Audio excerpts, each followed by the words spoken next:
Jasmine Crockett carefully adjusted her microphone, ensuring that her voice would be heard clearly and without distraction.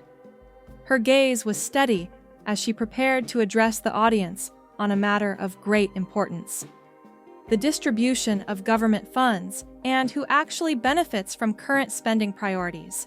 She began by emphasizing a point that often goes unnoticed or is deliberately overlooked in political debates. Jasmine explained, "Whenever we talk about government waste, our usual focus is on programs that are designed to genuinely assist working families, those who toil day in and day out to support themselves and their loved ones.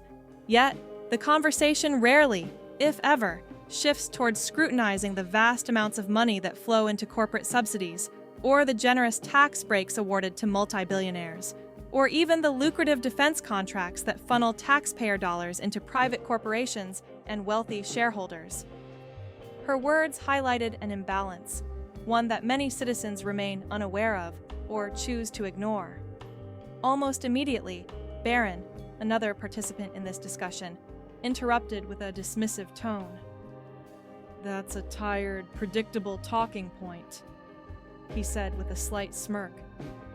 "The truth is, regardless of what the government spends money on, its bureaucracy is overwhelmingly bloated and inefficient. The real problem isn't just what they spend, it's how they spend it. Private sector innovation and entrepreneurship have shown that they can do better, faster, and more effectively than government ever could."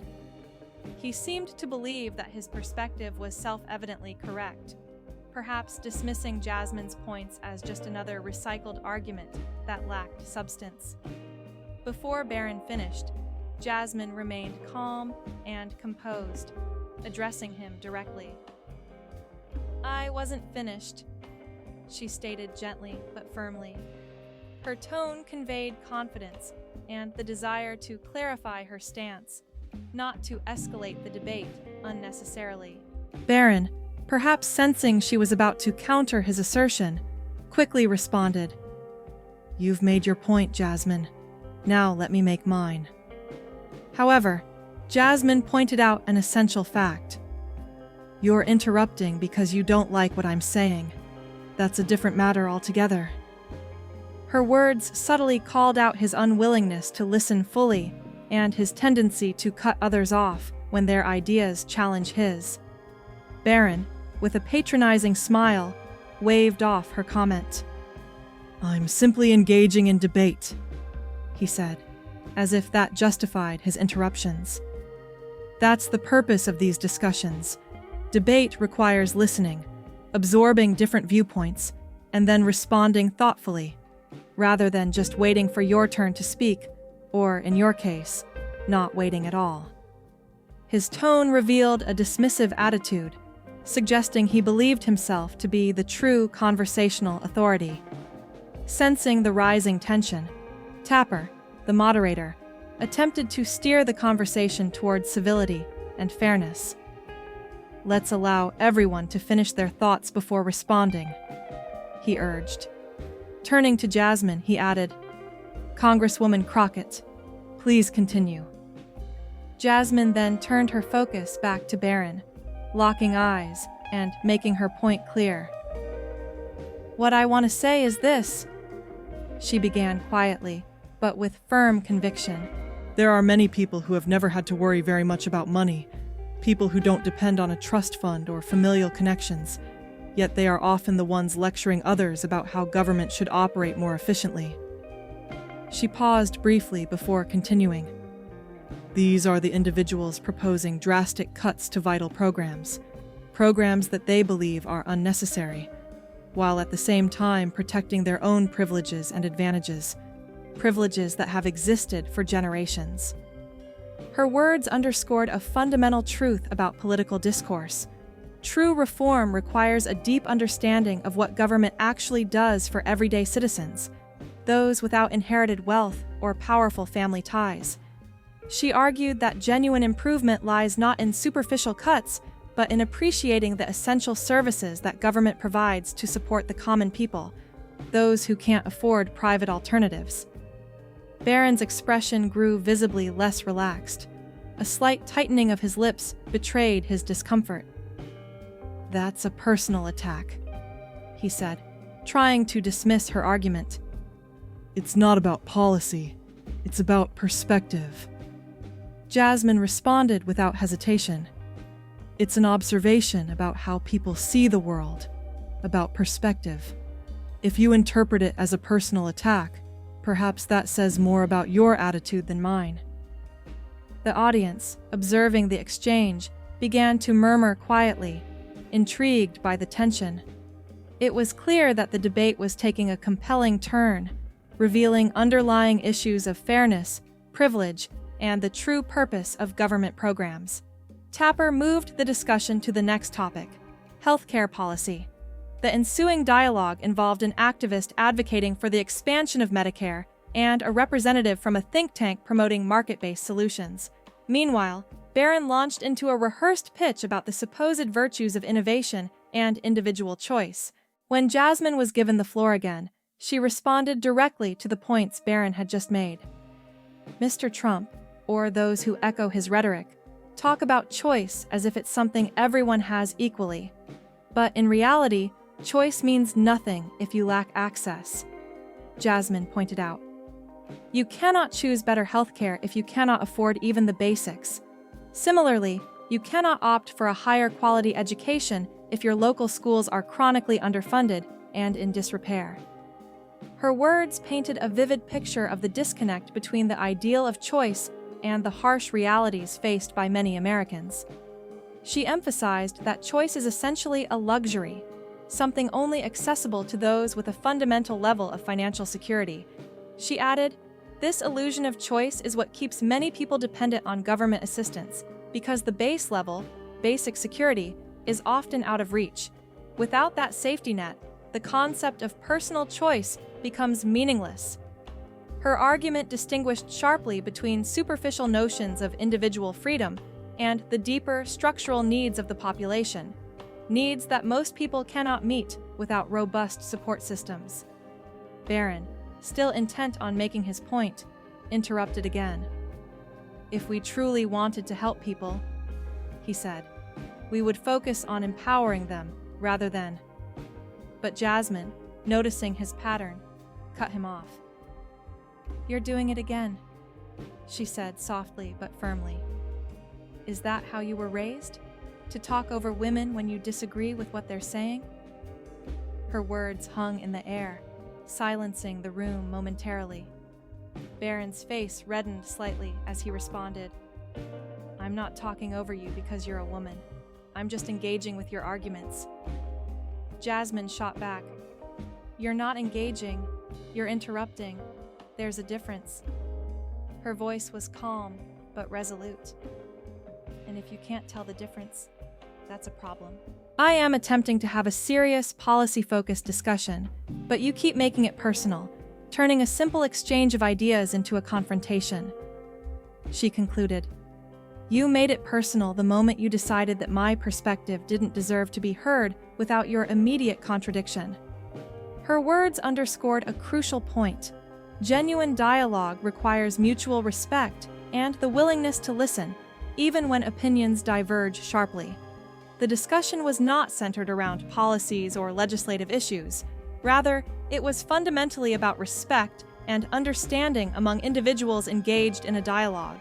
When Tapper attempted to steer the conversation back to the core issues at hand, emphasizing the importance of maintaining focus on the substantive topics rather than personal conflicts, he stepped in to moderate the proceedings with a calm and authoritative tone. He urged the participants to adhere to the topic, requesting that Mr. Trump hold his responses until the appropriate moment, and he encouraged the Congresswoman to continue her line of questioning. However, Jasmine, the speaker at that moment, was not ready to yield her turn and wanted to clarify an important point. She expressed her intention to directly address a remark that Mr. Trump had made earlier, one that pertained to the concept of empowerment. Mr. Trump had spoken about empowering ordinary people through the forces of free markets and technological innovation, suggesting that these avenues enable individuals to better their circumstances and achieve success. Nevertheless, Jasmine pointed out that true empowerment isn't simply about having access to markets or the latest tools. It fundamentally depends on resources, such as financial means, opportunities, and systems that function equitably for all members of society. She emphasized that genuine empowerment is rooted in access and fairness, not just in individual effort, especially for those who are not born into privilege or wealth. When someone who has grown up in favorable conditions, with every advantage seamlessly provided, lectures others about what it means to be empowered, that message often feels insincere or hollow. Jasmine made it clear that her background, which might differ significantly from Mr. Trump's, by no means disqualifies her from sharing honest opinions on policy issues. She believed her experiences and perspective were valid and deserving of consideration. But then, Barron, another participant, responded sharply, asserting that while her background might not disqualify her, it should instead serve as a reminder of what she might not fully understand. He argued that she had not experienced the struggles that many face, such as the constant worry about affording health care, paying for higher education, or securing stable housing. Barron claimed that she had never been a mere one policy decision away from a personal disaster, implying that her understanding of hardship was limited.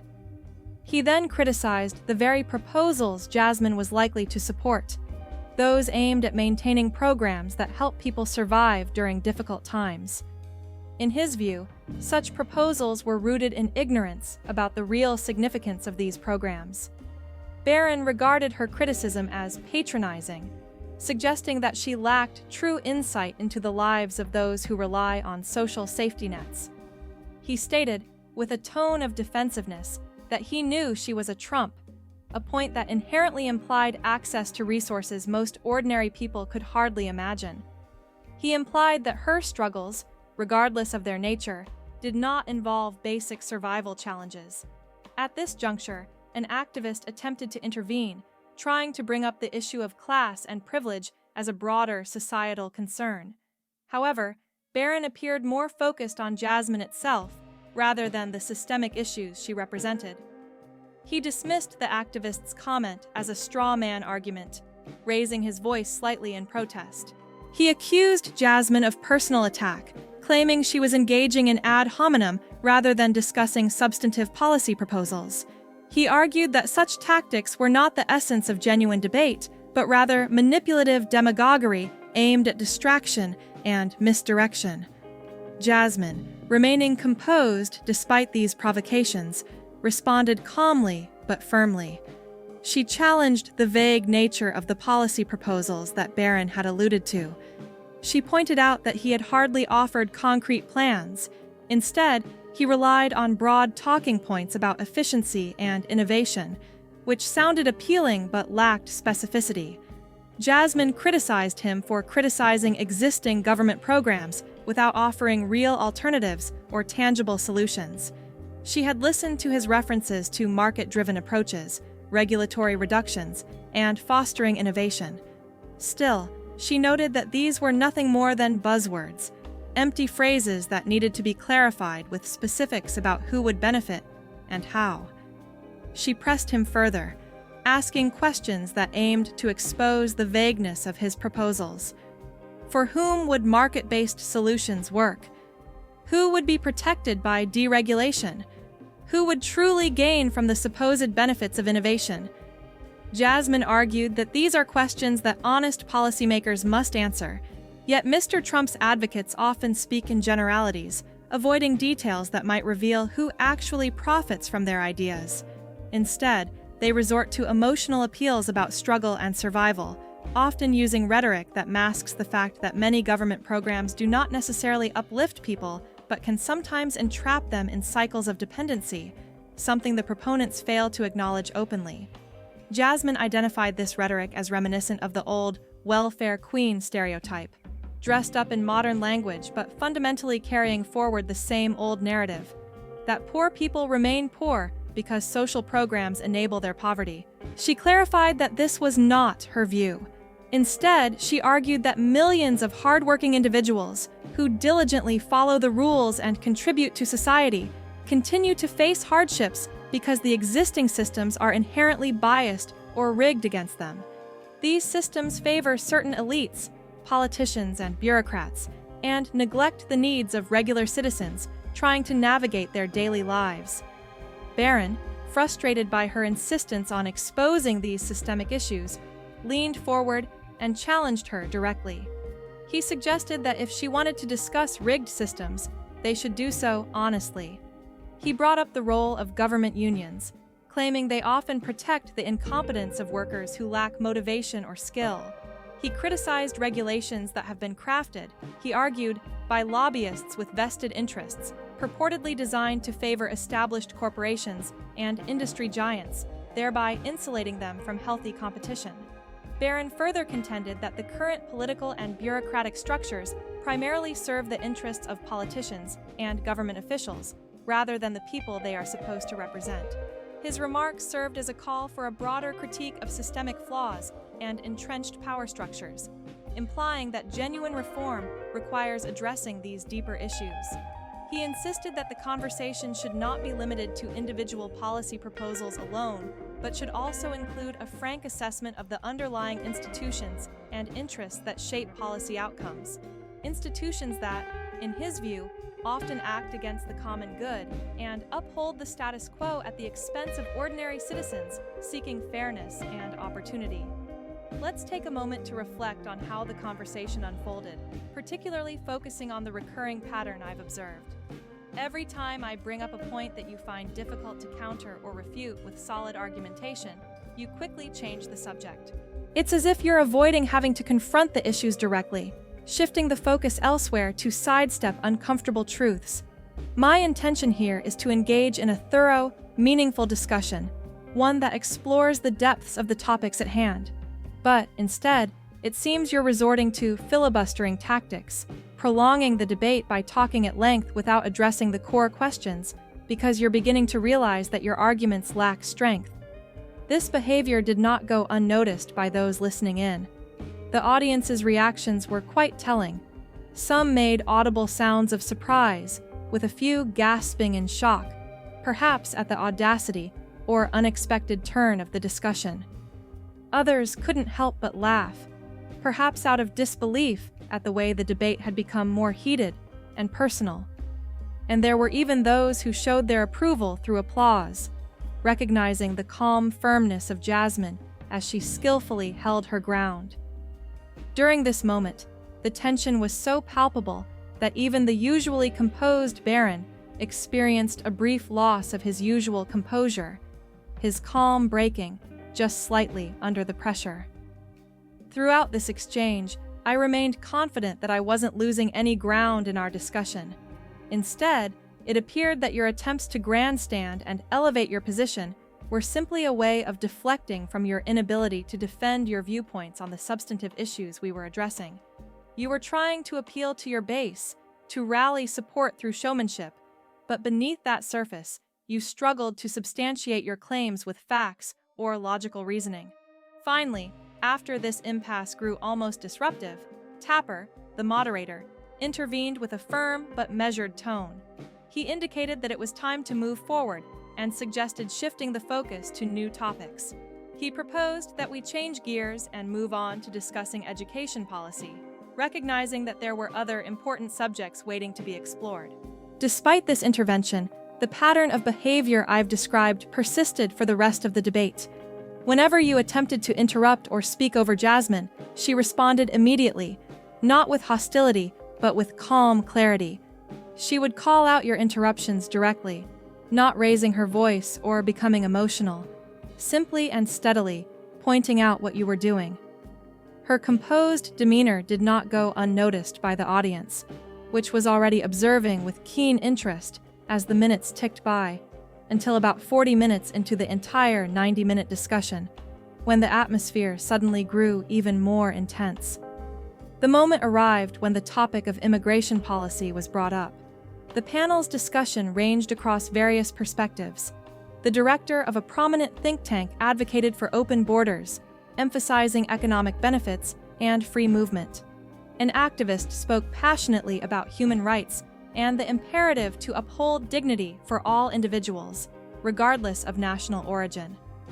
Jasmine, in turn, offered a nuanced position, calling for comprehensive immigration reform, policies that could simultaneously address national security concerns while respecting humanitarian principles.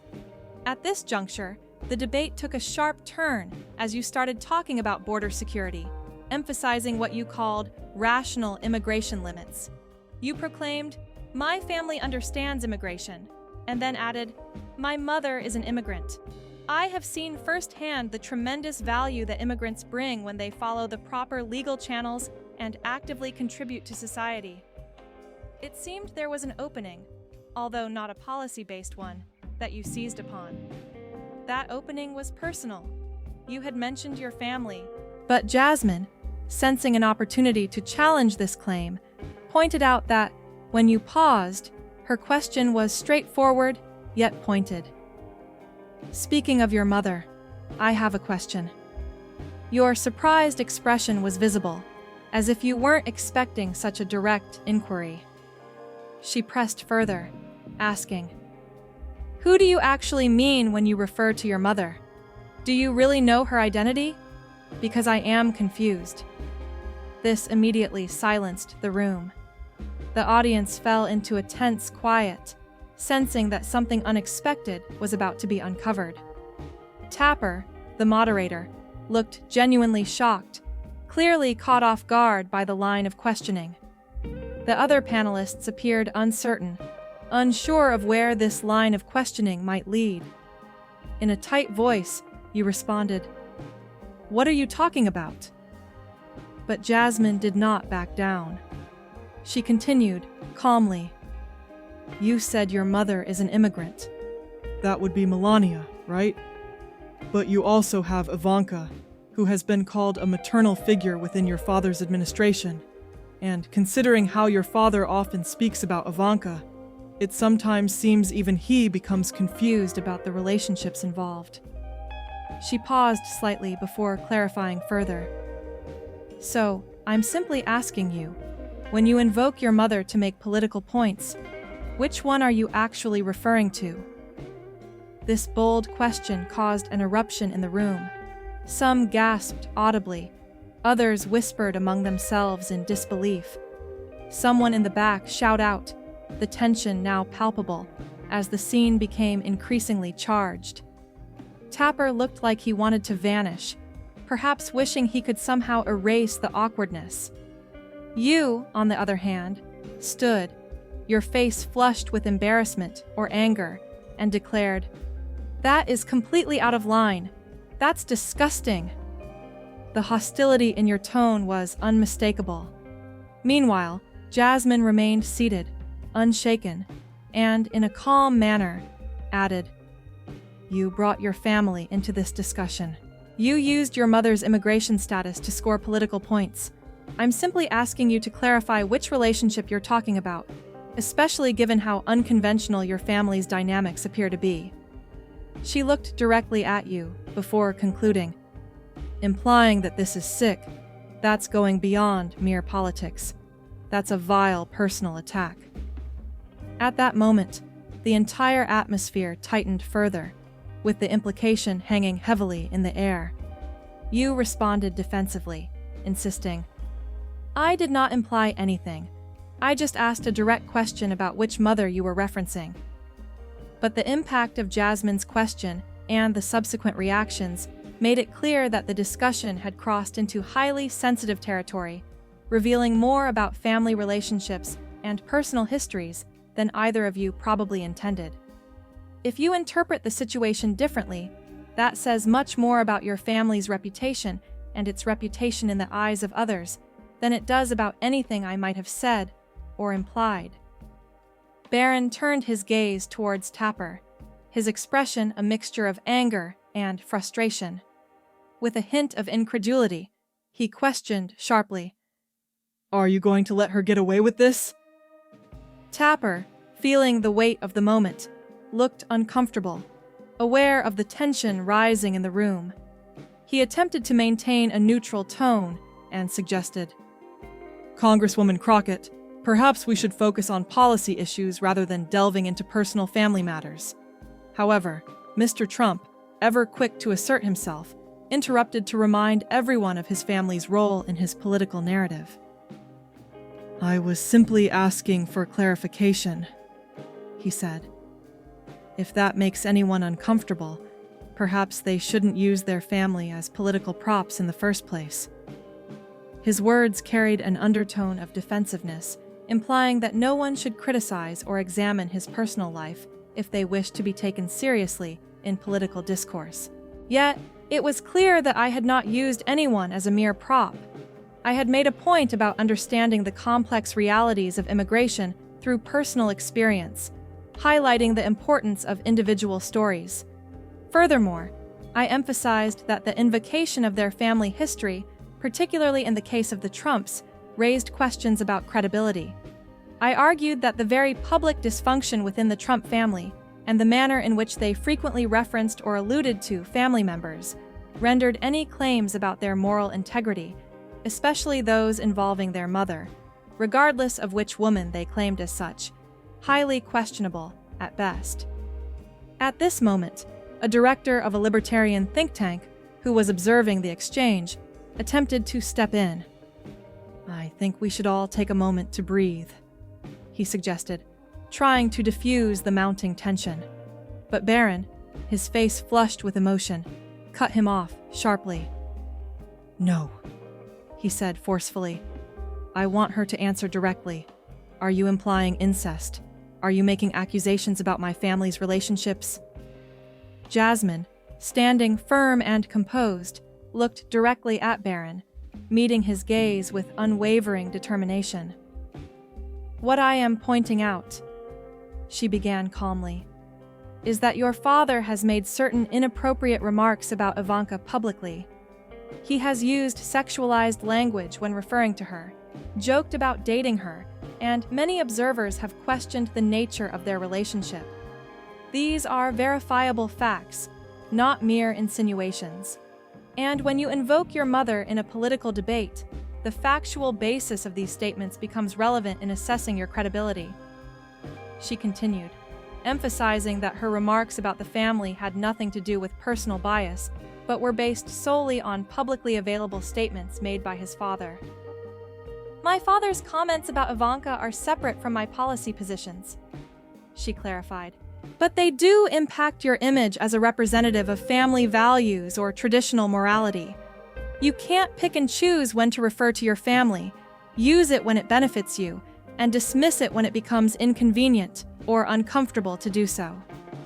She made it clear that there is a crucial difference between honestly discussing someone's policy record and making ugly, vile insinuations about their family relationships. "I didn't make any insinuations," she asserted. "I merely pointed out that your own father has made statements publicly that are at least questionable. If repeating those comments sounds offensive or vile, the issue lies with what he said, not with my choice to bring them up." Barron's hands trembled slightly. His composure waned. His voice trembled with a mix of anger and frustration as he accused, "You're twisting the truth. You know exactly what you're doing. You're trying to shock everyone to divert the focus from ideas to my family, to create a spectacle." "On the contrary," Jasmine responded calmly, "you made it about your family first. I am simply refusing to allow you to use your family as a shield, claiming it's off limits when it suits your narrative, but fair game when it doesn't." Her words emphasized that personal family matters are inherently intertwined with public debate, especially when they are invoked as part of political arguments. At this point, a panelist specializing in activism tried to intervene, suggesting, "Perhaps we should return our discussion to immigration policy itself, center our focus on the actual issues rather than personal family disputes." But Jasmine remained resolute. "This is an important matter," she said. "Mr. Trump wants to leverage his family's immigration story to support restrictive policies. That's understandable, but it also means that we cannot cherry-pick which parts of his family's history are open to discussion. If Melania's immigration is relevant, then the fact that she entered on a visa often used in connection with sex work must be acknowledged.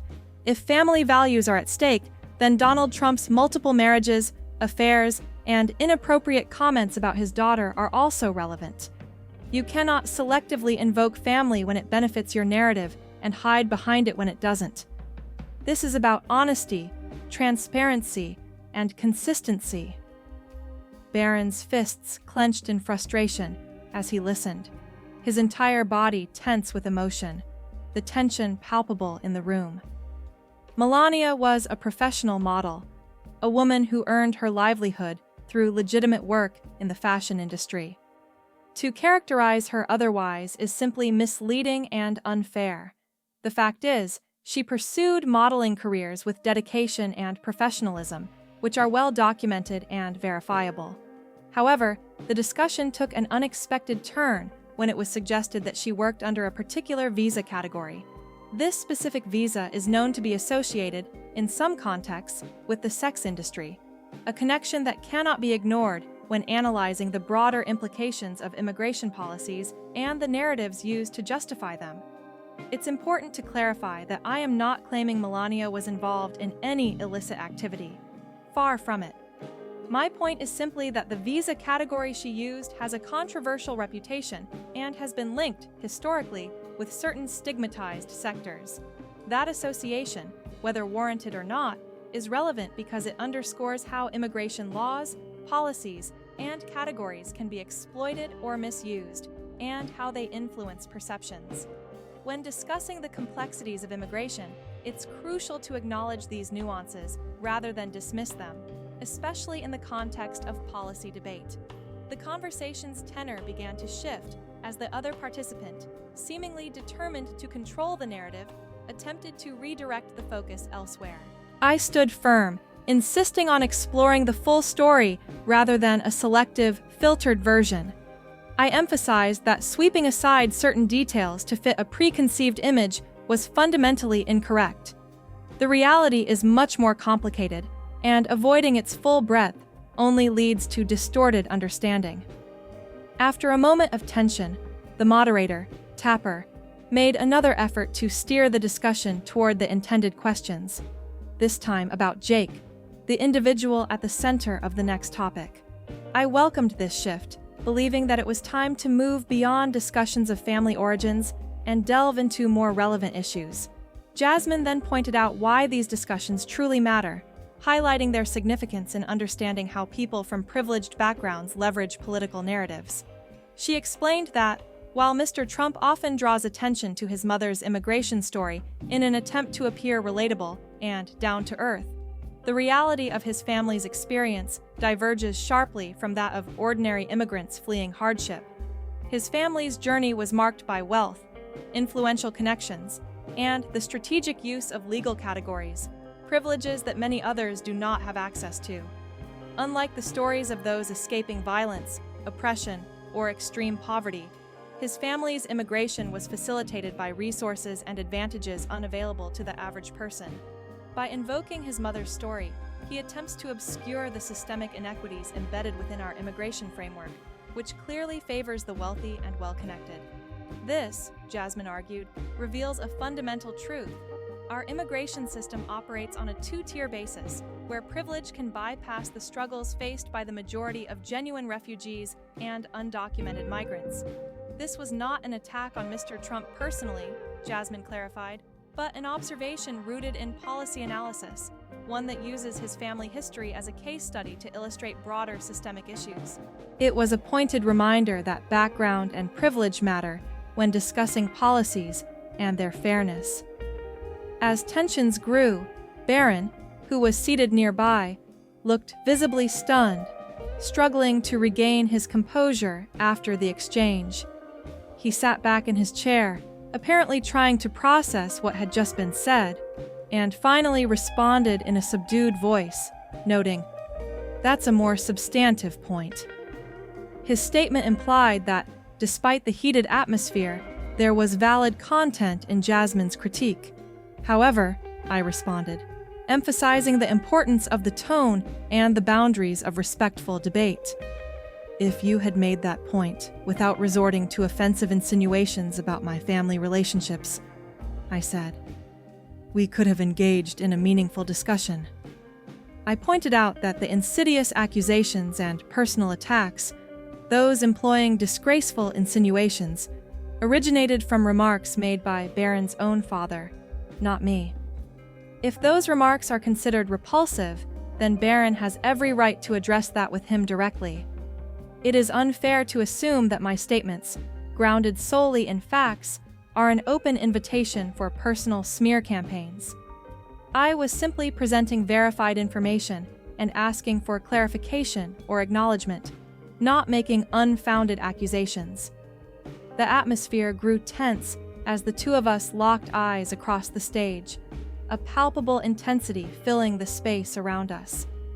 Every person present, the moderator, the fellow panelists, and the audience, was acutely aware of this unfolding personal confrontation, which added a raw and perhaps uncomfortable dimension to an otherwise routine discussion. Recognizing the moment's seriousness, Barron finally leaned in and spoke softly but firmly. "You've gone too far," he said. "No matter what you believe about my father or my family, there are lines that should never be crossed. You have crossed them."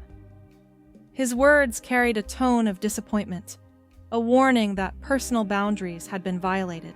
I responded, challenging his assertion and questioning whether he truly believed those lines had been crossed. Jasmine, meanwhile, joined in with a bold rebuttal, asserting that, from her perspective, his family had crossed boundaries many years earlier. She listed a series of offenses committed by his father, mocking disabled reporters, attacking families who lost loved ones in battle, bragging about sexual misconduct, making lewd comments about his own daughter, involvement in separating children from their families at border detention centers, attempts to subvert the democratic process by trying to overturn a legitimately certified election. These were the actions she pointed to. She then looked directly at Barron and confronted him with a stark conclusion.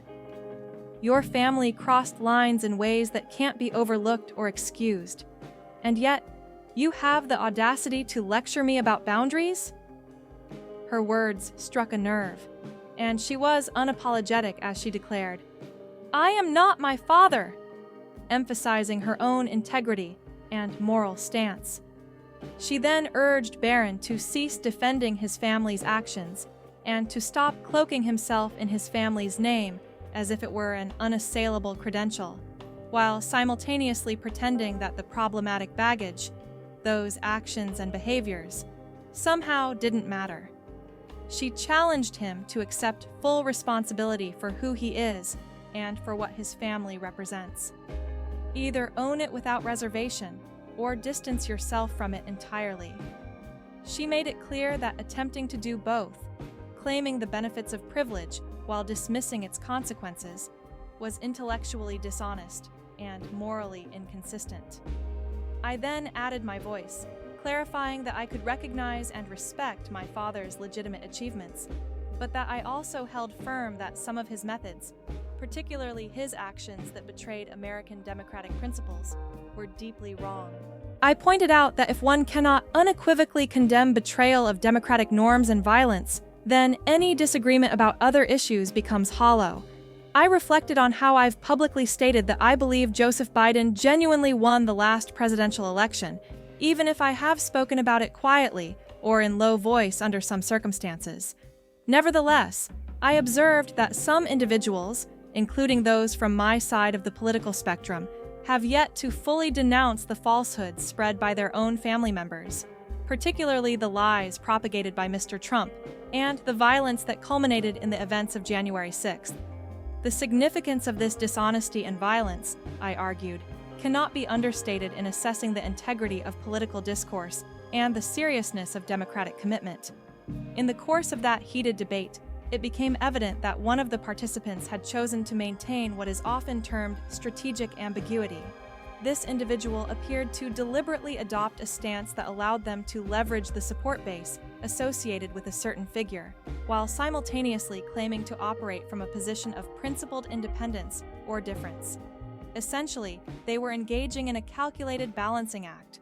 On one hand, ensuring continued backing from their core followers, and on the other, projecting an image of distance or impartiality. Such an approach, while seemingly pragmatic on the surface, could be interpreted as a form of cowardice, avoiding clear stances and difficult truths under the guise of diplomacy. This combination of apparent prudence cloaked in evasion can sometimes be mistaken for shrewdness, yet it often amounts to little more than reluctance to confront issues openly. Behind this strategic ambiguity, there was an undercurrent of underlying motives, evident to attentive observers. Instead of engaging in straightforward policy discussion or substantive debate, this individual opted to use the platform not to clarify or advance ideas, but rather to attack personal aspects of their opponent's family. This tactic was incompatible with the decorum expected in rational discourse. When cornered or pressed, they chose to pivot into personal insinuations, an indication that they preferred personal attack over policy substance. Their adversary, however, responded by pointing out the hypocrisy embedded in this choice, highlighting that rather than sticking to issues, they resorted to invoking family matters to undermine credibility. In the midst of this contentious atmosphere, the moderator, Tapper, determined that the discussion had reached a point where control needed reinforcement. After a brief intermission, he announced that it was time for a commercial break. The statement was straightforward, signaling the end of the current segment. As the cameras went off and the stage lights gradually dimmed, a flurry of activity ensued behind the scenes. Quick-footed producers hurried onto the set, their urgency palpable. One of them instinctively approached Jasmine, whose composure had been tested to the limit during the exchange. The urgency in the producer's question, "Are you okay?" revealed the intensity of the moment. Jasmine assured them quietly, "I'm fine," despite the fact that she had just endured an intense barrage of personal attacks, interrupted repeatedly, and under considerable pressure. Meanwhile, Barron, another participant, was engaged in a tense conversation with his handlers. His eyes kept darting toward Jasmine, betraying a visible struggle with his own emotional state. His expression, caught in a mixture of frustration and restraint, was difficult for observers to interpret but clearly indicated the weight of the moment. During the commercial interval, an attempt was made by another panelist to break the uncomfortable tension through casual conversation. It was an awkward, uncertain effort. None of the participants quite knew what to say or how to ease the palpable hostility in the air. Meanwhile, an activist leaning toward Jasmine offered a succinct, candid observation. "That was brutal." The comment was honest and straightforward, acknowledging the harshness of what she had just endured. She continued, "Necessary, but brutal," recognizing that, while the tactics employed may have been effective or justified in some context, they nonetheless left a harsh impression. The activist further commented on the tactic used. "He used his family as a prop," she said, clearly rejecting the legitimacy of reducing sensitive family matters to political leverage. She warned her colleague that the internet is going to explode, but confidently added, "Let it." Her posture conveyed a readiness to face online backlash, expecting that the rawness of what was said would ignite a firestorm of reactions across social media platforms. When the broadcast resumed, it was evident that Tapper had been given clear instructions to regain and maintain control over the proceedings. His next move was to decisively steer the discussion towards closing arguments. With no room for rebuttal or back-and-forth responses, he set the stage for final reflections, emphasizing that each participant would have precisely 2 minutes, uninterrupted, to sum up their positions. He announced, "We will begin with Mr. Trump," and allowed Barron a moment to gather himself. When he finally spoke, his tone was carefully controlled. However, the undercurrent of anger and frustration was unmistakable, subtly perceptible beneath the surface of his words. He began by expressing his initial reason for attending the debate: to engage in meaningful discussion on serious policy matters. Sadly, he admitted, the experience had devolved into personal attacks that far surpassed typical political discourse. He singled out Congresswoman Crockett, describing her remarks as vile insinuations about his family. He recounted how she had mocked his mother's immigration status, a deeply personal and sensitive detail, and criticized her behavior as emblematic of a type of political conduct that breeds disgust among ordinary Americans toward Washington insiders. As he paused for effect, his gaze was fixed on the camera rather than on Jasmine. His speech emphasized a core belief in policy debates driven by ideas and logic, not personal destruction or mudslinging.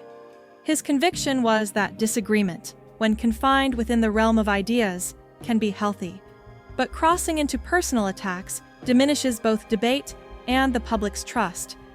He reaffirmed his view that one should be able to disagree without being disagreeable, a principle rooted in respect and civility. And he concluded with an optimistic outlook, that it is indeed possible to do better, to elevate political discourse beyond the current low points. He then told his personal story. His mother's journey to this country was lawful, marked by honest hard work and perseverance, culminating in her building a new life for her family. This narrative, he argued, should not be used as a political weapon or a prop in this or any debate. Its significance was rooted in reality, not symbolism. His closing remarks carried a moral weight, as he made it clear that manipulating genuine human stories for petty political gains was a sign of weak character, a flaw that no policy position could justify or conceal. These words were delivered with sincerity, seemingly in hopes that they would resonate with viewers who valued honesty and integrity. Following his statement, the remaining panelists delivered their responses, focusing on themes such as liberty, justice, and equality. The think tank director emphasized the importance of individual freedoms and the foundational principles of liberty that uphold a free society. The activist, equally passionate, highlighted the necessity for justice and equity, calling for fairness and inclusiveness in societal structures and policies. Once their closing remarks concluded, it was Jasmine's turn. She looked directly into the camera, her expression serious but composed. Her voice was calm but confident as she addressed what had transpired. She recounted that Mr. Trump had acknowledged at the end of the debate that he had gone too far. She emphasized his own admission of personal attacks and crossing lines, stating explicitly, "Let me be clear about what actually happened." She then narrated how, throughout the exchange, Mr. Trump had repeatedly interrupted her, talking over her, and dismissing her perspectives without engaging with her arguments meaningfully. Her tone made it clear that she intended to correct the record and to stand as a representative of reason amid chaos. She aimed to expose the pattern of interruptions, which undermined fair debate, and underscored that her viewpoints deserved respect and acknowledgement rather than dismissal and interruption. Her words served as a reminder that polite discourse demands attention and patience, qualities that were sorely lacking in the earlier exchanges. When I refused to accept his behavior, when I stood my ground and pushed back against his inappropriate attitude, he immediately claimed that I was being unfair, that my reactions were unreasonable. This pattern of behavior is something we encounter far too often. Those wielding power can act aggressively, dismissively, and condescendingly without facing immediate consequences. Yet, the moment a woman responds with an equal measure of force, with courage and firmness, she is quickly accused of overstepping boundaries, of going too far, of losing control. It's a cycle that continuously plays out, revealing a stark double standard rooted in gender dynamics and power structures. In one instance, Mr. Trump brought up his mother's immigration status, attempting to use her story as a political tool, a way to make a point about border security policies. I responded by pointing out that the immigration experience of his family bears little resemblance to the realities faced by countless individuals who are affected by the policies he supports and promotes. My remark was not meant as a personal attack, but as a necessary critique, an effort to hold him accountable for selectively referencing his family's history in order to serve his political narratives. This selective invocation of family stories is a common tactic. It is used when it benefits their image or arguments, and conveniently set aside when it might expose uncomfortable truths. He then accused me of making vile insinuations, but what I had actually done was simply recall publicly available statements made by his father. There are recorded instances of Donald Trump making lewd and sexual comments about Ivanka Trump on multiple occasions, facts that are undeniable and on record. If simply citing such documented actions sounds vile, the issue is not with my words, but with the reality of what happened. These facts do not tarnish my integrity. They highlight uncomfortable truths that deserve acknowledgement rather than denial or silence. During this exchange, she leaned forward slightly, listening intently, as the true nature of these discussions was laid bare. What this debate ultimately revealed is how privilege operates in society. Those with certain advantages tend to marshal their personal histories selectively, employing their family stories when it benefits their image and hiding behind notions of propriety when inconvenient truths threaten their reputation. Such individuals invoke family values to appear relatable and authentic, yet they are quick to dismiss those same values when exposure of hypocrisy would be damaging. They seek to enjoy the benefits of their inherited fame and name, using their familial connections as credentials, all the while avoiding the responsibility that comes with such privileges. Mr. Trump, for example, is not his father. He is his own person, but he has built much of his prominence by trading on his father's reputation and leveraging his family's political movement.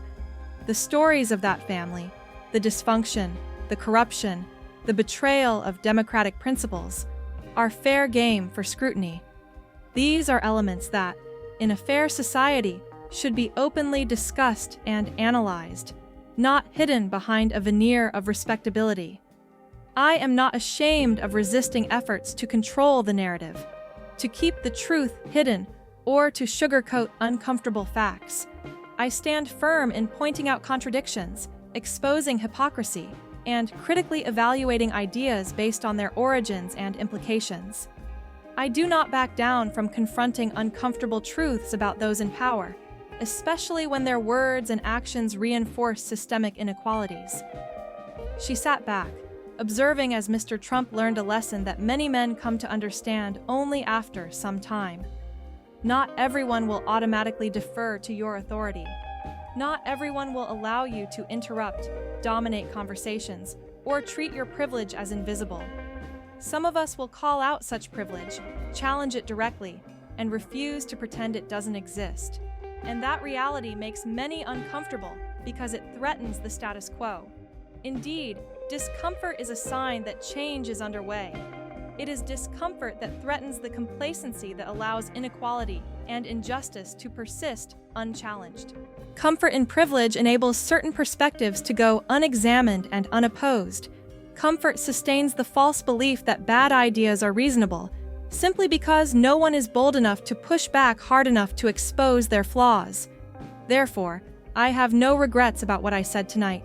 My only regret is that it was necessary to speak out at all, to confront the hypocrisy and unfairness that still permeate our society.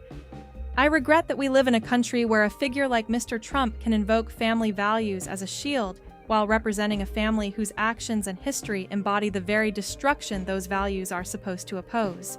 I regret that ongoing battles are still needed.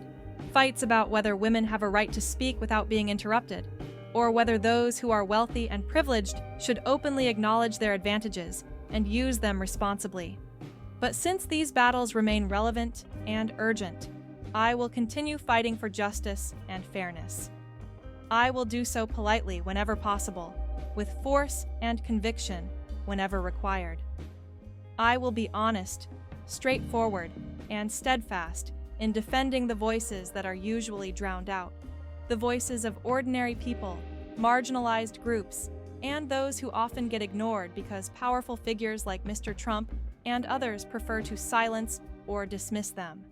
It is only through such unwavering commitment that true progress can be achieved. During the final moments of the debate, Jasmine reached a point where she looked directly at Barron Trump for the very first time. her gaze steady and unflinching.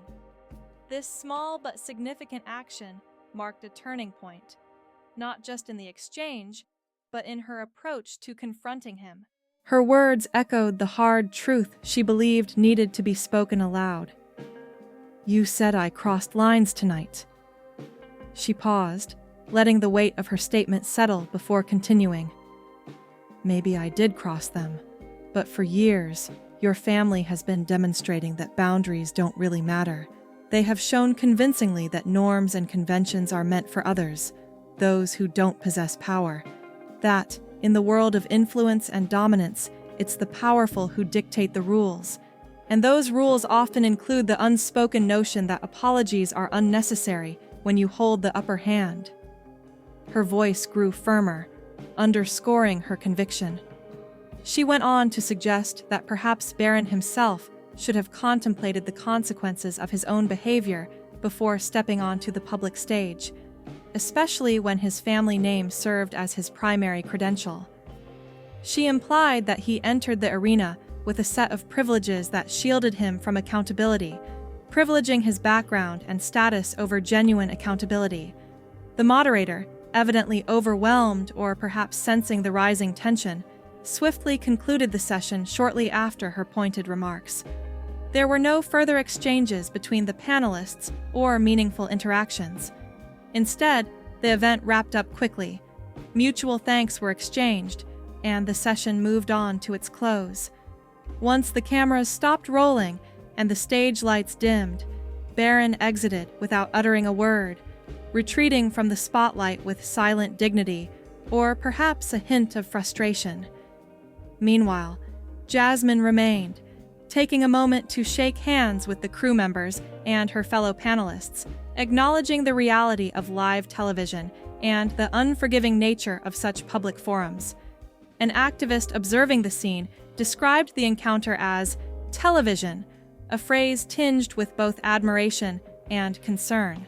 It was a stark reminder that what had transpired was likely to be spread across the media landscape, amplifying its impact and reaching audiences far beyond the studio walls. The question posed by her associate lingered in the air. "Do you think you went too far?" Jasmine paused for a moment, evaluating the issue with honest reflection. She admitted that she had spoken words that needed to be said, regardless of whether the setting was ideal or her manner was perfectly appropriate. "I don't know if I crossed boundaries or if I could have done it differently," she acknowledged, "but I won't pretend to have regrets about what I said." Her phone began to vibrate and beep incessantly, even before she reached her car, a clear sign that her world was already turning upon her words. From her staff members to her supporters, critics, and media outlets, everyone seemed eager to share their perspective on the fallout. Their messages flooded her inbox and notifications, some full of praise, others critical, and many with a mixture of both. She scrolled through a handful of these messages, quickly gauging the overall sentiment. Most of her supporters were thrilled. They appreciated her boldness and saw her as standing up against a system that often favors privilege and silence. Conversely, many critics labeled her classless, accusing her of cruelty and incivility, suggesting that her words had crossed some invisible line into chaos. A smaller group, positioned somewhere in the middle, expressed concern that her confrontational approach might have made her a target. They warned that she was now vulnerable to intensified attacks, noting that her words could be exploited by adversaries to portray her as angry, unstable, or unhinged, a stereotype they feared might be used to diminish her influence. Perhaps those critics were right, she thought. Perhaps her actions were a strategic mistake. Yet, despite those doubts, she maintained a sense of conviction. Her refusal to allow Barron Trump to dominate the conversation through interruptions or the shield of privilege was a victory in itself. She refused to treat his family or his background as sacrosanct, especially when he wielded them merely as props for his own benefit. She stood her ground against the rules that only served to advantage individuals like him, refusing to play by a code that limited her and others fighting for a more genuine dialogue. As her driving route home unfolded, her chief of staff, Marcus, called to offer his support and analysis. "That had to count for something," he said confidently as she navigated the quiet streets. She listened as he urged her to check the trending topics, knowing that social media buzz was already swirling around her. "No, I haven't seen them yet," she replied. "But apparently you're #1 on Twitter, or whatever platform they're calling it now." Marcus chuckled briefly before explaining that her name, or her handle, was dominating the online discourse across the platform, which, at this moment, was called X, a name that seemed to replace Twitter in recent terminology. He elaborated that the debate's climax, the confrontation, had sparked a wave of reactions. The conservative media outlets were calling for her censure or even disciplinary action, claiming her remarks crossed lines and betrayed some unwritten code of decorum. On the other hand, liberal outlets and supporters hailed her as a hero, praising her courage and honesty. The moderator of the debate was criticized heavily for losing control of the event, which many saw as a failure on his part. Barron Trump himself was trending, mostly with viewers mocking his apparent inability to handle the pressure or defend himself properly. They celebrated what they termed his backfire, enjoying the spectacle of his being owned in such a public setting. A smattering of sympathy emerged from his base followers, who felt perhaps he was unfairly targeted or that she had gone too low, crossing a line that should not have been crossed, a line they believed should remain unbroken to preserve civility. Despite the mixed reactions, Marcus assured her that she had come out ahead overall, that her actions, while bold, had given her an advantage in the broader political and media landscape. He emphasized that in politics, winning isn't always about finding the perfect moment or exacting decorum. It's often about emerging victorious from a conflict, and in this instance, she had succeeded in making her point and gaining the upper hand, regardless of the long-term consequences. Whether her strategy would serve her well in the future or backfire remained to be seen, but at that moment, she had achieved a form of victory she valued deeply. After concluding the call, Jasmine powered down her phone and continued her journey home in thoughtful silence. Her mind replayed the key moments from the debate, the defiant look she cast at Barron when she questioned him about his mother, the audience's reactions, her closing remarks that had been so deliberately pointed. She questioned herself. Had she gone too far? Almost certainly. But then she realized that she didn't truly mind. Sometimes, the most effective way to communicate a message was to make others uncomfortable. Sometimes doing so was the only way to shake the foundations of complacency, to challenge the status quo, and to emphasize that standing up for one's beliefs sometimes required a purposeful crossing of invisible lines. Tonight had proved to be an unsettling and deeply disconcerting experience for all those present. Yet, in particular, it had cast a shadow of discomfort over Barron Trump himself. As he stepped onto the stage, he had carried with him certain expectations rooted in his family's reputation and the prominence his name usually accorded him. He believed that his position and history might afford him some measure of respect, or at least a deference that usually accompanied his family's name.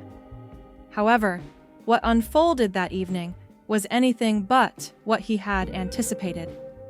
Instead of the usual recognition and silence that often greeted someone of his lineage, he encountered an individual who showed no interest whatsoever in his surname or what it might signify. This person, whose attitude and words cut through the polite pretenses, made it unmistakably clear that she refused to be swayed or intimidated by the weight of his background. She called into question his privilege, not with subtlety, but with blunt, uncompromising honesty. She challenged him directly on the dysfunctionality that often underpinned his family history, exposing the contradictions and the superficiality that often accompanied his attempts to straddle different worlds or to have his cake and eat it too. In an effort to regain control of the conversation, he attempted to interrupt her, perhaps hoping to diminish her voice or steer the dialogue back to safer ground. Yet, before he could finish, she articulated a retort so lucid and resonant that everyone present could clearly hear it. Her words served as a stark reminder that in debates about social standing and influence, the lines of privilege and entitlement are often challenged by those willing to speak out against them.